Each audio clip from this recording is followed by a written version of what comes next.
Nous allons poursuivre le texte du vendredi, c'est montagne de l'exaucement.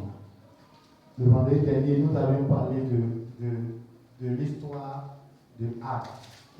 Anne qui était une femme qui n'avait pas d'enfant, mais elle a fait des étapes pour que Dieu puisse l'exaucer. Alléluia. Aujourd'hui, nous allons parler de l'histoire d'un grand prophète.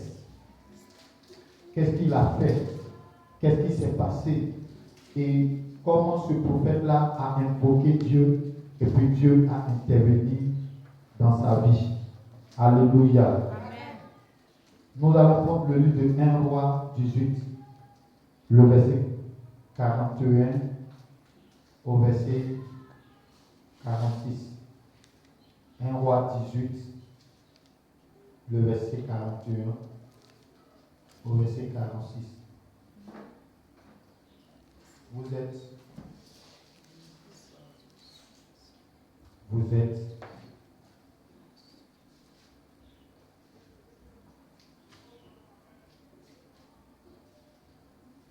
1 Roi 18.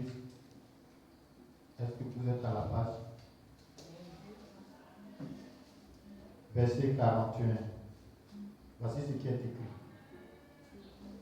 La Bible dit, et Élie dit à Akab, monte, mange et bois, car il se fait un bruit qui annonce la pluie. Akab monta pour manger et pour boire, mais Élie monta au sommet du Carmel et se penchant contre terre. Il mit son visage entre ses genoux et dit à son serviteur, monte, regarde du côté de la mer. Le serviteur monta, il regarda et dit, il n'y a rien. Élie dit 7 fois, retourne. Verset 44. À la 7e fois, il dit, voici un petit nuage qui se lève de la mer et qui est comme la peau de la main d'un homme. Élie dit, monte et dit à Akab, attelle-toi et descends, afin que la pluie ne t'arrête pas. En peu d'instants, le ciel s'obscurcit et il eut une forte pluie. Akab monta sur son char et partit pour Jezreel. Et la main de l'Éternel fut sur Élie, qui se saignit les reins et courut devant Akab jusqu'à l'entrée de Jezreel. Alléluia. Amen. Alléluia. Amen. Donc ici, il s'agit de l'histoire de Élie. Et nous parlons ce matin de la montagne des ossements. Alléluia. Et nous avions dit le vendredi que la montagne, c'est un lieu, ou c'est un lieu de culte, ou c'est un endroit où l'on se retirait pour entendre Dieu, pour invoquer Dieu, pour que Dieu donne une réponse à la prière d'une personne. Alléluia. Amen. Et ceux qui étaient là le vendredi ont bénéficié de la grâce de Dieu. Alléluia. Amen. Que Dieu te bénisse. Amen. Que la grâce de Dieu soit avec toi. Amen. Et la Bible dit qu'il y a quelque chose qui s'est passé. La Bible dit que Akab était un idolâtre parce que sa femme Jézabel était une femme qui adorait. Jézabel était la fille du roi des Sidoniens. Et la Bible dit que cette femme-là adorait Baal, adorait Astarté, adorait des divinités. Et la Bible dit qu'elle va introduire son mari dans l'adoration de cette divinité. Akab qui était le roi d'Israël. Et en son temps, la Bible dit que Dieu va susciter un prophète. Ce prophète se nommait Élie. Et la Bible dit que Élie va venir vers Akab pour lui dire, Akab, ainsi parle l'Éternel, il ne pleuvra point pendant 3 ans et demi, sinon que à ma parole. Alléluia. Amen. Et la Bible dit que quand Élie a prononcé ces paroles, Dieu va dire à Élie, Élie va te cacher au torrent de Kérit, que là-bas, je vais envoyer un corbeau pour te nourrir. Et la Bible dit que Élie était au torrent de Kérit durant le temps de la sécheresse. Et à un moment donné, Dieu va dire à Élie d'aller chez la femme, chez une veuve, pour que la veuve puisse la nourrir. Et la Bible dit qu'en ce temps-là, Élie était le prophète majeur. Élie était le prophète qui portait l'Éternel, qui marchait, qui communiquait avec l'Éternel. Alléluia. Amen. Et la Bible dit que quelque chose s'était passé. La Bible dit que Akab va donner des annonces dans le pays pour dire celui qui voit Élie, qu'il vienne lui dire pour que Élie soit arrêté et exécuté. Et la Bible dit que durant ces années-là, il y a eu la famine parce qu'il ne pleuvait pas.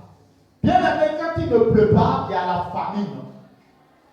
Ça veut, la famine ou la sécheresse peut être la vie d'une personne où il n'y a pas d'exaucement. Une personne qui cherche la face de Dieu, une personne qui cherche le Seigneur, mais cette personne-là n'a pas d'exaucement. Cette personne, c'est comme si sa vie est sec, sa vie est dure, sa vie est compliquée. Et la Bible dit qu'en ce temps-là, à cause du péché du roi, le peuple a souffert de la sécheresse. Parce que le roi était dans le péché, était dans l'idolâtrie. Et si le roi est dans l'idolâtrie, ça veut dire que le peuple de Dieu était également entré dans l'idolâtrie. Donc ça faisait que ça avait attiré la colère de Dieu sur le pays. Alléluia. Est-ce que tu peux acclamer Jésus? Donc comme ça a attiré la colère de Dieu sur le pays, la Bible dit que Dieu va apporter un jugement, et ce jugement-là, Dieu va le mettre dans la bouche d'Élie. Et lorsque Élie était venu, il a prononcé le jugement. Et le jugement, c'était qu'il n'allait pas pleuvoir pendant 3 ans et demi. Et la Bible dit qu'il y a eu la famine. Les gens ont souffert. Les gens avaient faim. Et les gens mouraient à cause du jugement de l'Éternel sur le pays. Alléluia. Gloire à Jésus. Et la Bible dit que pendant ce temps-là, Élie, partout où il passait, c'était des signes, c'était des miracles qui l'accompagnaient. Lorsqu'il est arrivé chez cette femme, chez cette veuve-là, c'est le miracle qu'il a opéré dans la maison de cette femme. Amen.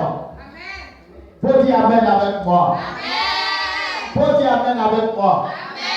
C'est pourquoi ce matin, nous sommes venus fermer le ciel de tous nos ennemis. Tu n'as pas dit Amen.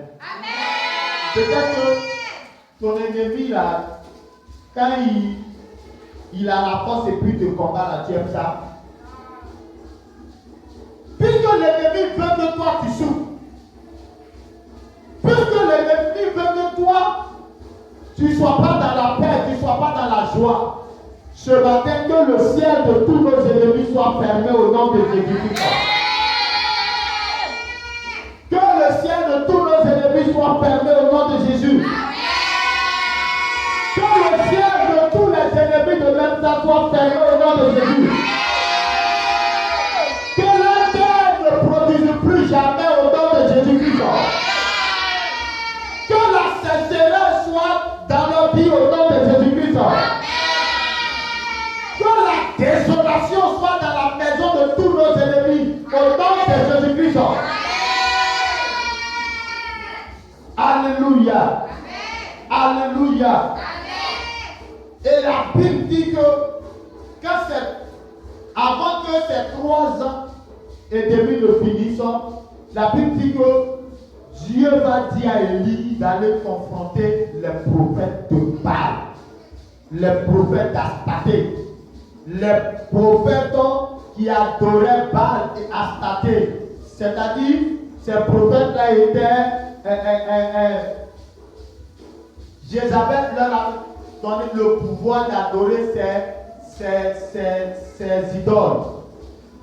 Et la Bible dit que Élie va aller juger les prophètes de Baal. Mais pendant qu'il est en train de juger les prophètes de Baal, Élie est en train de juger les divinités qui étaient invoquées par ces prophètes-là.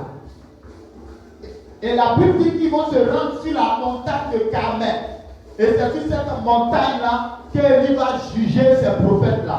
Il va leur dire que invoquez votre Dieu. Et moi aussi, j'invoquerai mon Dieu. Puisque lorsque vous allez invoquer votre Dieu, ce Dieu qui va faire descendre le feu là, c'est ce Dieu-là qui sera le véritable Dieu. Donc, invoquez votre Dieu pour qu'il fasse descendre le feu sur votre holocauste que vous allez faire. Donc, c'est comme si ils ont mis un sacrifice. Et le sacrifice qu'ils ont mis là, le feu devait descendre du ciel pour consumer ce sacrifice-là. Et la Bible dit que depuis le matin jusqu'au soir, les prophètes de Baal ont invoqué leur divinité. Mais la Bible dit que leur divinité n'a pas pu répondre.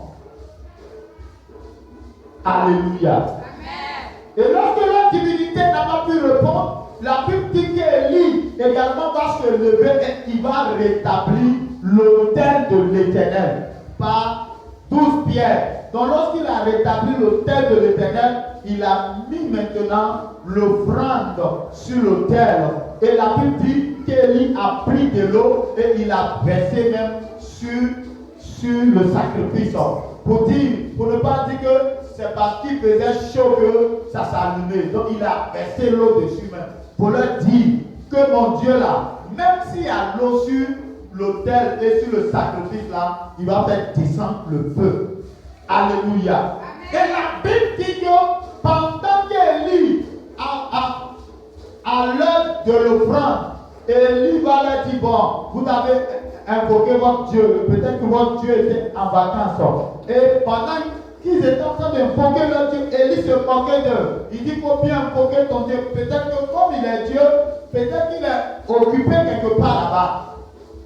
Mais la Bible nous dit, ce qui va se passer, c'est que quand Élie a commencé, il dit, Éternel des armées, prouve à ce peuple que tout ce que depuis lors je fais, c'est en ton nom que je fais. Et prouve-leur que je suis également ton serviteur que tu m'as envoyé. Et la Bible dit que pendant qu'Élie parlait, le feu est tombé et a consumé le sacrifice. Amen. Et lorsque le sacrifice avait été consumé, Élie a dit que voici maintenant que le peuple de Dieu est venu derrière Élie pour dire que c'est l'Éternel qui est Dieu, c'est l'Éternel qui est Dieu. Et la Bible dit, ce qui va se passer, c'est que Élie va demander au peuple de Dieu d'attraper tous les prophètes de Baal là, et Élie les a égorgés tous. Bien-aimé, il arrive des moments où ton ennemi qui te fatigue doit mourir. Il arrive des moments où tu n'as pas d'autre issue que de prier pour qu'il meure. Il arrive des moments où tu n'as plus d'autre alternative parce que cet ennemi-là est entêté. C'est-à-dire, lui, si son objectif c'est de t'éliminer, son objectif c'est de te détruire, cet ennemi-là, il ne pense pas que si tu le laisses et qu'il continue, le jour que tu es faible là, bien aimé, il va vraiment t'atteindre. Et ce matin, les démons, les esprits qui se sont levés contre toi, tu dois déclarer leur mort. C'est vrai, on dit que les démons ne meurent pas, mais Jésus t'a donné le pouvoir de les chasser. Jésus t'a donné le pouvoir de les lier. Maintenant, les démons souvent sont invoqués par des personnes contre toi. Donc, si cette personne qui est le gardien de ces démons, qui invoque ces démons-là contre toi, dans le but de détruire ta vie, si tu pries aussi pour que cette personne-là, lui et puis ces démons-là partent là. Je ne pense pas que quelqu'un d'autre va venir invoquer ces démons-là contre toi. Amen. Le texte que nous avions lu parle maintenant de Élie qui a fini. Il a combattu les prophètes de Baal et d'Astarté, il les a vaincus. Et lorsqu'il les a vaincus, il a dit au roi, faut monter pour manger. Et la Bible dit qu'Élie maintenant va se retirer dans la présence de Dieu. C'est lui qui a prié. Et puis le ciel s'est fermé. Donc il faut qu'il parte vers Dieu pour que la pluie vienne. Or, si la pluie vient, qu'est-ce qui va se passer? Il aura de la nourriture, il aura de l'abondance. C'est pourquoi ce matin, qu'il y ait de la pluie dans ta vie au nom de Jésus-Christ. Que la sécheresse cesse dans ta vie au nom de Jésus-Christ. Que la pluie vienne dans ta vie au nom de Jésus-Christ. Et la Bible dit qu'Élie est monté.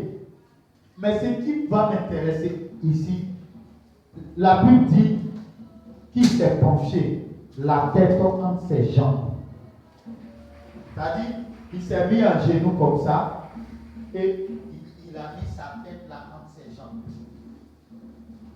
Sa tête était sur la terre. Et il était en train de prier le Seigneur. Il était en train de prier le Seigneur. La Bible dit qu'il est monté, il a prié une fois. Il a prié jusqu'à et puis dit à son serviteur, va le voir. Est-ce que le ciel a changé? Et la Bible dit que son serviteur va partir une première fois. Rien. Deux fois, rien. Maintenant, toi, tu pries, tu demandes quelque chose à Dieu.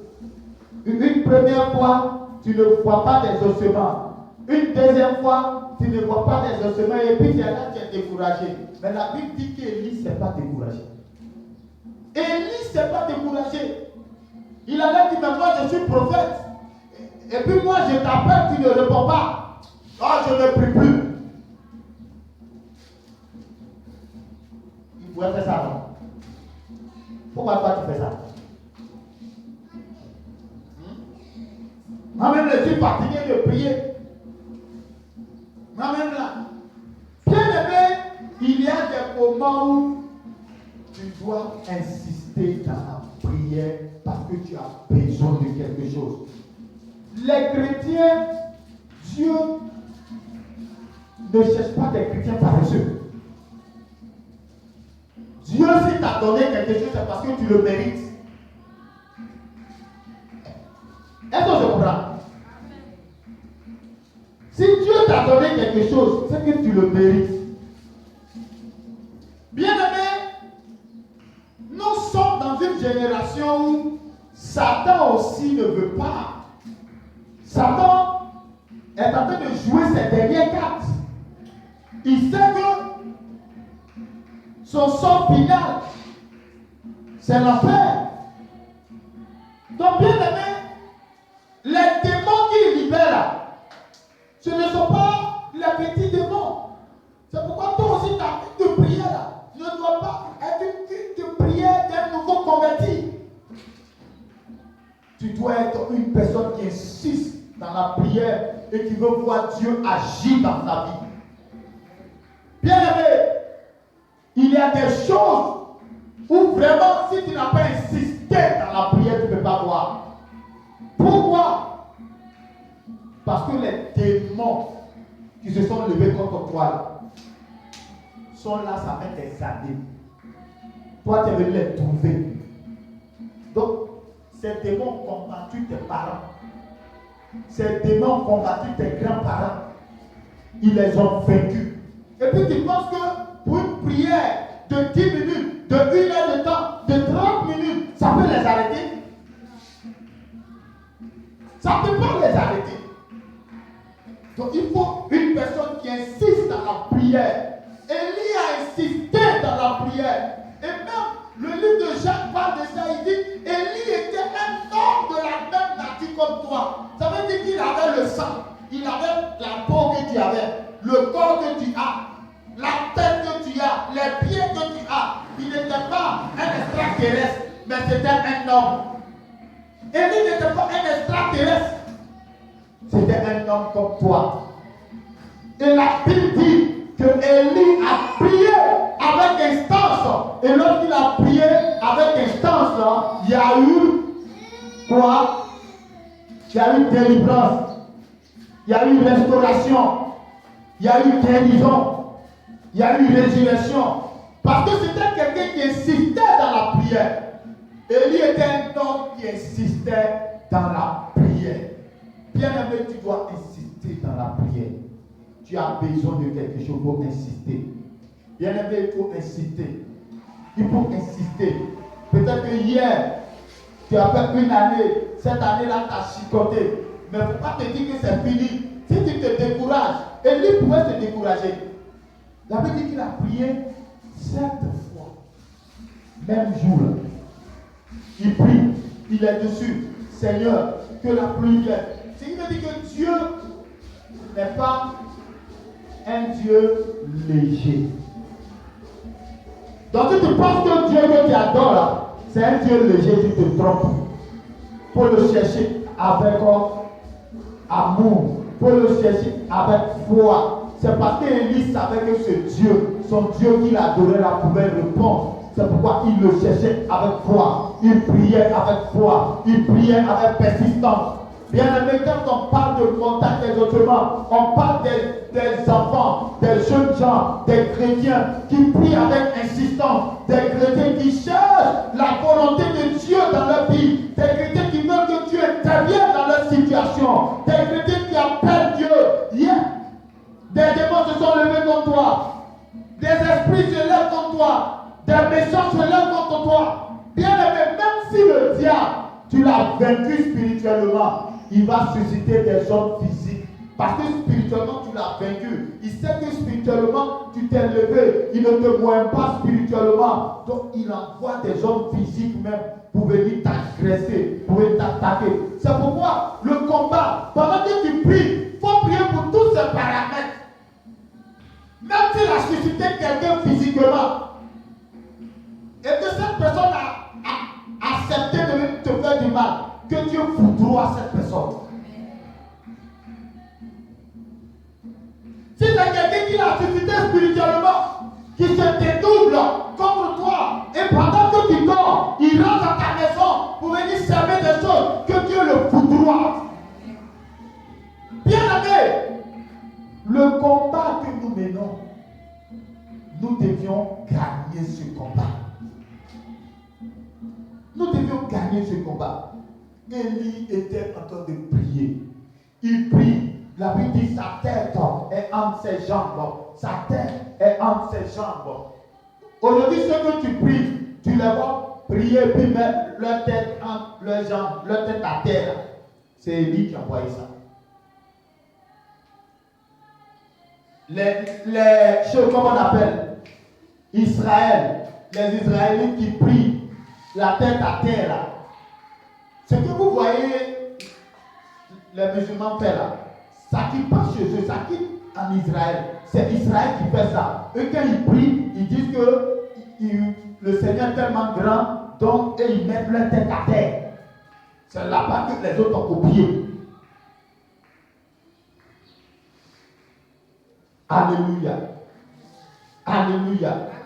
Ce matin, nous sommes venus à la montagne de l'exaucement. Tu vas prier jusqu'à ce que Dieu t'exauce. Bien-aimé, les démons doivent libérer ta vie. Les démons doivent libérer ta destinée. Les démons doivent te libérer. C'est vrai que peut-être ils ont causé beaucoup de choses. dans ta vie, mais tu dois dire, moi ma vie doit changer. Je ne dois pas être comme je suis. Ma vie doit être comme Dieu veut que je sois. Bien aimé, si tu es résolu comme ça, tu vas voir que personne ne va te dire qu'il faut gêner. Et puis toi-même là, tu veux que ta vie change. Tu es là, tu te retires, tu gênes, tu pries, tu cherches la face de Dieu. Tu lis ta Bible. Tu dis Seigneur, interviens dans ma vie. Interviens dans ma vie. Bien aimé, le temps dans lequel nous sommes, Dieu a besoin des chrétiens qui sont décisifs, des chrétiens qui prient. Vous allez voir, les chrétiens qui prient sont comme des personnes qui mettent de l'huile dans leur lampe. Les chrétiens qui cherchent Dieu sont des personnes qui mettent de l'huile dans leur lampe. Mais les chrétiens qui ne prient pas, leur lampe va s'éteindre en coup de chaleur. Aujourd'hui, des personnes peuvent se moquer de toi. Mais je sais une seule chose, c'est l'arrivée qui compte. Quelqu'un peut te dévancer. Et puis tu vas venir, tu vas voir que il était pressé pour arriver devant, mais il n'est pas allé quelque part. C'est quand je suis venu à Abidjan que j'ai vu ça. On a vu des amis qui étaient brillants à l'école. Des amis qui étaient intelligents. Qui avançaient. Pendant que nous, on était avec Jésus. Et puis, on était combattus par les esprits de famille à gauche, à droite. Eux là, ils n'étaient pas combattus. Ils avançaient. Mais au moment où Dieu a commencé à nous exaucer, quand je viens, je vois ces mêmes amis-là, je les vois, et puis ils sont en train de faire, quelqu'un qui est intelligent, tu le vois l'activité qu'il est en train de faire là, toi-même tu es découragé. Toi-même tu es découragé. C'est-à-dire toi-même tu viens d'arriver là, mais ta vie est en train d'avancer. Parce que celui qui marche avec Jésus et qui connaît les rouages, les principes de Dieu, cette personne-là va avancer. Cette personne-là ira loin. Ils peuvent te dépasser. Aujourd'hui, ce n'est pas grave. Mais il faut creuser en cherchant aussi. Creuse. Quand quelqu'un est délivré, qu'est-ce qui peut l'arrêter? Si tu es délivré totalement, qu'est-ce qui peut t'arrêter? Rien. Donc quand toi tu vas venir, tu avanceras. Il y a des amis aujourd'hui qui continuent de lutter. Ça ne va pas. Ils refusent aussi de donner leur vie à Christ. Ce n'est pas la faute à quelqu'un. La faute n'est pas à Dieu. La faute est à eux-mêmes. C'est pourquoi ce matin je t'exhorte dans la prière. Je t'exhorte à chercher le Seigneur. Peut-être que dans ta famille, personne n'a encore réussi dans ta famille. C'est toi, tu as la machette et puis tu es en train de couper cette route-là. Cette route-là. Donc, si d'un petit problème tu es découragé, c'est que toi tu n'as rien compris. Donc tu penses que Satan va te laisser facilement et puis aller réussir comme ça. Donc Élie a insisté. La Bible dit qu'il a mis son visage contre terre. Il dit à son serviteur, monte, regarde du côté de la mer. Le serviteur monta. Il regarda et dit, il n'y a rien. Élie dit 7 fois, retourne. À la 7e fois, il dit, voici un petit nuage qui s'élève de la mer. Un petit nuage. Petit. Ça veut dire que tu regardes tout le ciel là. Hein? Tu ne vois même pas petit nuage. Donc lui il prie pour qu'il y ait un nuage. Et son serviteur dit qu'il a vu un petit nuage, c'est comme la paume de la main. Donc petit nuage c'est comme la paume de la main, ça peut faire quoi? Est-ce que ça peut faire tomber la pluie? Mais comme c'est un homme de foi, c'est un homme qui connaît son Dieu, c'est un homme qui croit que Dieu est capable. Est-ce que ce matin tu crois que le Seigneur que tu adores est capable? Est-ce que tu crois que Jésus est capable? Parce que pendant que tu pries, il ne faut jamais te dire que quand tu as prié, rien ne s'est passé. Il ne faut jamais dire ça. Quand tu pries, au fur et à mesure, Dieu te nettoie. Dieu enlève des choses que peut-être toi-même tu ne sais pas. Dieu te délivre des liens, des choses qui te délivrent au fur et à mesure. Et toi, tu dis, mais depuis là, vraiment j'ai pris là, mais rien ne change dans ma vie. Depuis là, pendant que tu pries, quelque chose se passe. Élisée a dit à Naaman, jette-toi 7 fois dans le Jourdain et tu seras guéri. Élie a prié combien de fois? 7 fois. 7, c'est qu'est-ce? Le signe de la perfection. Ça veut dire, quand quelque chose est 7 fois, ça veut dire que c'est parfait. Donc, Naaman se jette une fois, la lèvre encore suivie. 2 fois, ça a suivi. Mais pendant qu'il se jette là, c'est les démons au fur et à mesure qui sortent.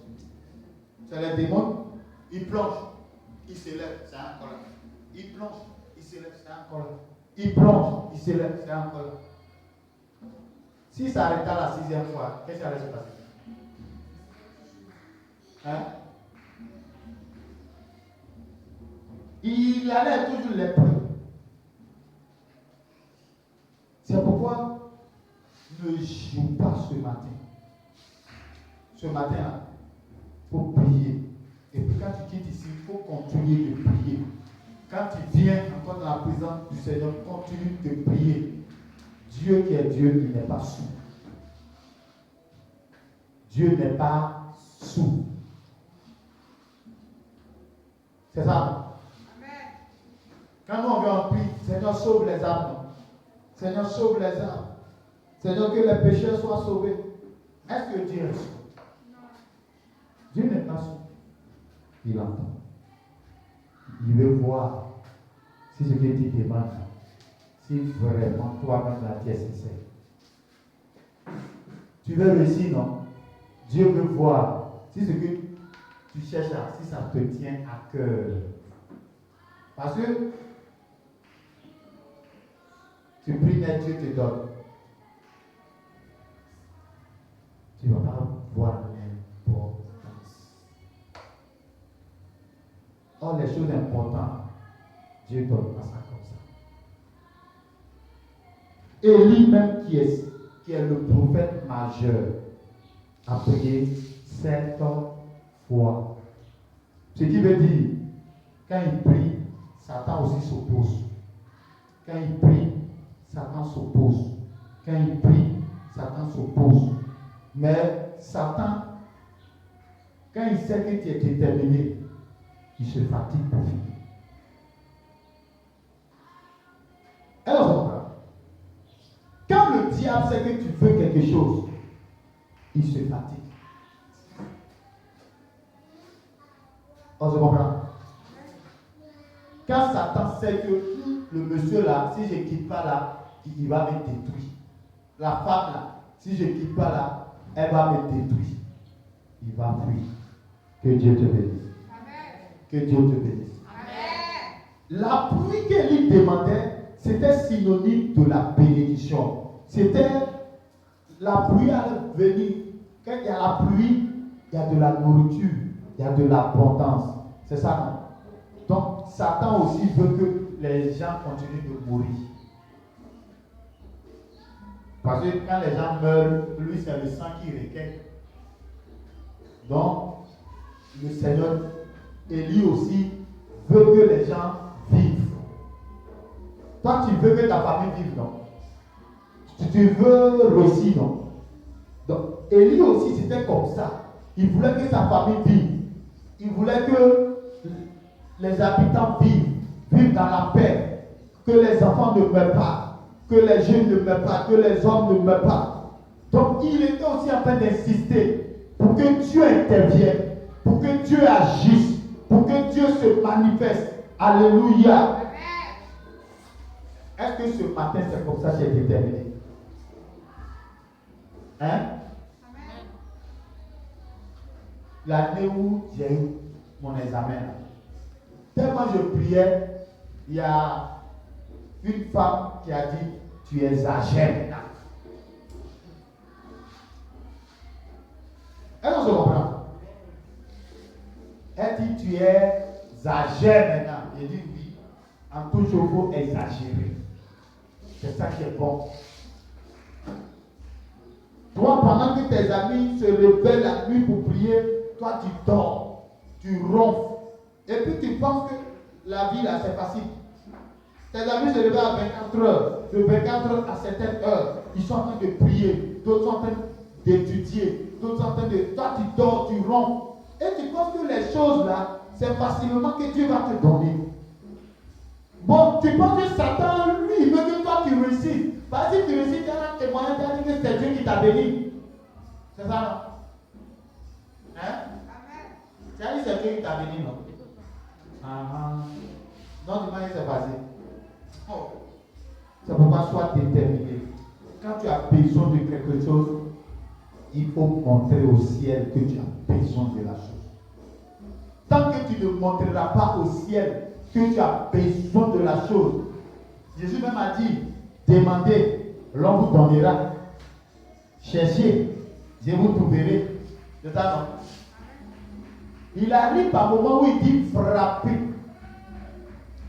Tu as demandé, tu as eu facilement. Tu as cherché, à un moment, tu demandes, tu ne gagnes plus. Maintenant, tu commences à chercher toi-même. Et puis peut-être tu trouves.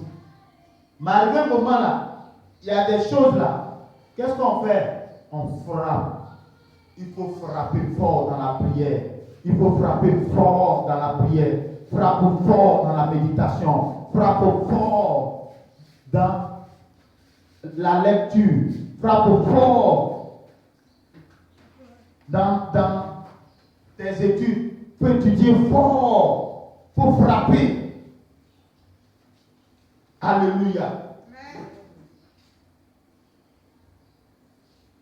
Que Dieu te bénisse.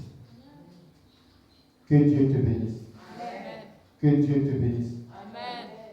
Donc, le diable avait détruit. Il n'y avait plus l'eau. Il n'y avait plus la nourriture. Donc, ce que le diable a gardé dans ta vie, c'est par ta prière que les choses vont se restaurer, se reconstituer. Est-ce qu'on se comprend? Amen. Par ta prière. Que Dieu te bénisse. Amen. Que Dieu te bénisse. Amen. Que Dieu te bénisse. Amen. Donc ne pense pas qu'une petite prière. Souvent, les gens ont l'habitude de dire, non, ceux qui prient longtemps n'ont pas la foi. Ça là, c'est un enseignement du diable. Jésus a prié longtemps. Jésus a prié longtemps. Des hommes de Dieu aujourd'hui, des prophètes, des rois, dont tu vois leur nom dans la Bible, ont prié longtemps. Les apôtres ont prié longtemps. Souvent, ils cherchaient quelque chose. Ça ne venait pas facilement. Ils ont passé le temps longtemps. Daniel voulait peut-être faire 2 jours de jeûne pour que Dieu les ose. Il est parti jusqu'à 21, jusqu'au 21e jour que Dieu l'a exaucé. Donc, bien aimé, il faut comprendre qu'il faut prier longtemps. Que Dieu te bénisse. Amen. Que la grâce de Dieu soit avec toi. Amen. On va s'arrêter là et nous allons prier aussi.